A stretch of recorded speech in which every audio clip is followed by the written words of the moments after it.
Oui, ça va.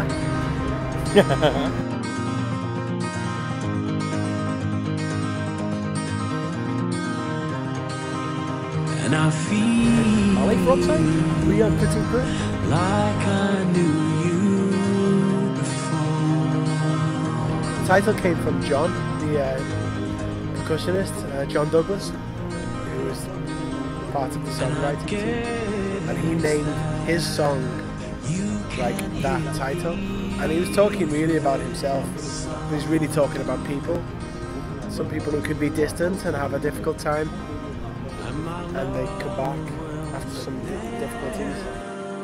And when it crosses, you try to hold on to them, but then you find out you are on actual different paths. And when you come back around, it feels like no time has passed at all. And those people are really special in your life, you know. And there's some people in the band that are like that, and some ex-members of the band that are like that as well. So, you know, it really felt apt. I like that particular track. I like the production, different kind of musical approach. When I saw Atoms for Peace in London last year, I had this vision of a style of music that would be blending a live band with electronics, but still having undeniable songwriting. And that song is a good example of that.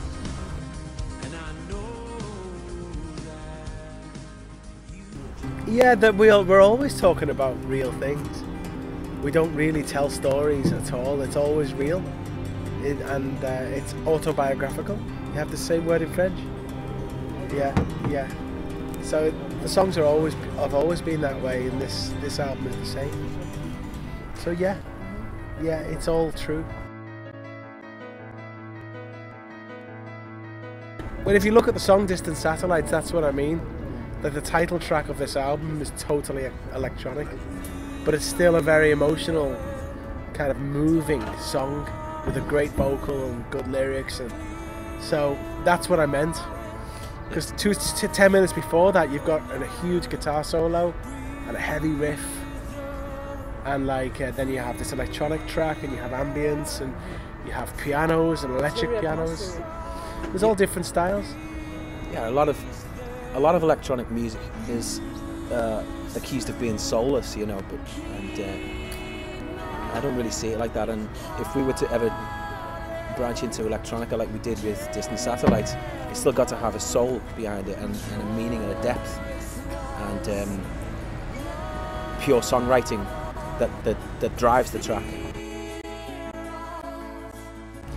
We're becoming more and more difficult to categorise as we do things, which is good.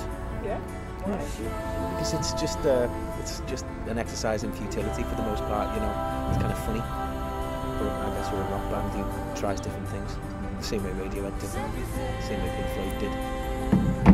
You love Pink Floyd? Yeah, I love Pink Floyd along with the Beatles, you know. The Beatles, I suppose, I love them all. Yeah, my whole life.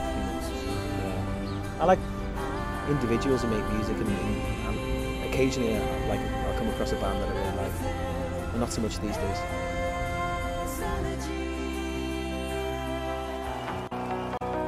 But we did it. Yeah, it was tough. We did it on the internet with a live stream and Skype. But we had the right people, Steve Wilson and Krista. They're very good, and you can trust them to finish it properly. You just have to help make decisions. But it worked. It worked. For the most part, it's fine. It's a good mix. It's a good album.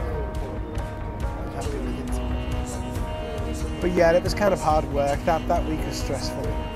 Just travelling so much, and then trying to make decisions on songs, surrounded by people bouncing around in a truck. It wasn't easy to do, but we did a lot of work in the last 9 months. Lots of people on the internet with opinions, and who gives a shit, really? Okay. Well, but a lot of people love this album. Yeah, it's the most successful record we've ever done. Yeah, So. it's a good one. This one's a bit different. I think it's a bit better, this one. But it's different, and it's more varied, and it's not as instant. Like Untouchable is a very poppy, instant song. This album takes more time, but I think it's better because every song is good on this album, and I don't think it's the same for weather systems. I would say 80% of that weather is good. I don't remember. I don't even remember where we played last week. I can't remember. Just once after the gig, I'm like, it's gone. Yeah. It's all, you know. But the last time we played Paris was a good atmosphere. I remember that. It was amazing. In the Bataclan last time. Everywhere in Paris we played has been really, really great. The Olympia, we played there with Porcupine Tree. And it was over like a flash. Just bam. But it was one of the best experiences we've had. Legendary venue.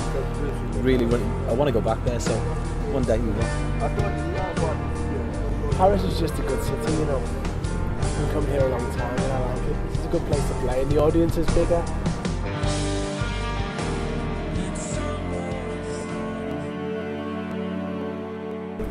Yeah, I've never seen it. Have you seen it? Nope. It'll be good. It was the manager's idea. We played a really couple of churches in the past, but we played a really beautiful place in London called the Union Chapel, which is an excellent live venue, and it is an old church, but it's tailor-made. It's kind of like an octagon, and if it's anything like that, it's going to be really special. But I love the reverb you can get in a place like that, you know. There's no need for added reverb, and yeah, it should be good. It should be really, really good. It's going to be a nice little trip.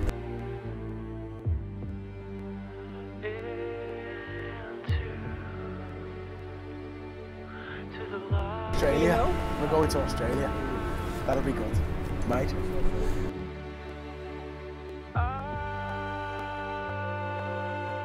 In August. That'll be funny. Japan could be good. Have some sushi. Yeah.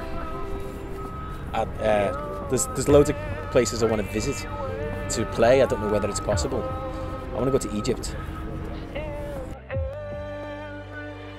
There's certain places that the internet has really opened up the band, you know, but they don't have concerts there. In the Middle East and places like that, where we've got an enormous amount of fans, and we get a lot of mail from people from places like Syria and Iran, who've got a real connection with our music, which is really important to us. We'll probably never get the chance to play there unless the situation changes, but we'd love to.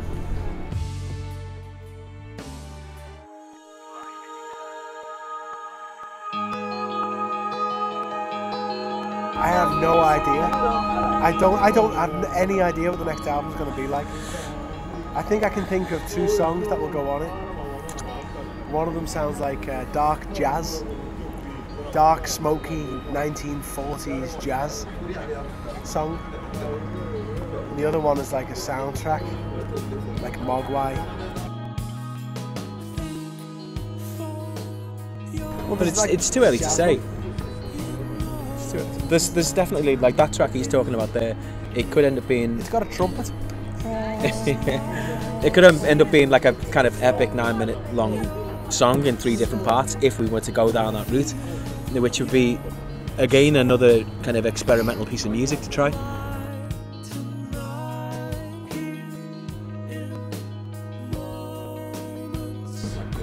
It's got a trumpet. So the next album will definitely have a trumpet on it. I listen to audiobooks, but that's not really reading. I listen to them to relax. I suppose the last one would have been Deepak Chopra, maybe? Or a book about Jack the Ripper. Yeah, I'm interested in that. Victorian England. Me too. I love all that. That's one of the reasons I moved to London, it's so historic.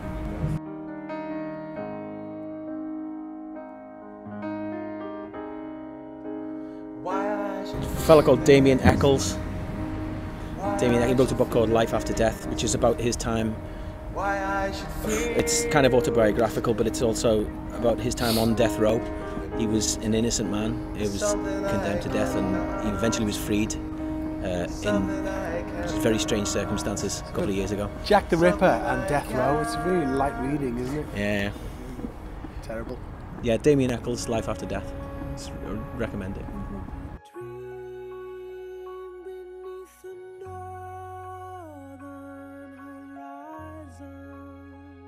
You know, but they're not great. The modern horror films are not great. There's a few. The best ones are classics. The Shining. The Exorcist. Yeah. American Werewolf in London. Alien. I like thrillers. I like, you know, just dramas and thrillers.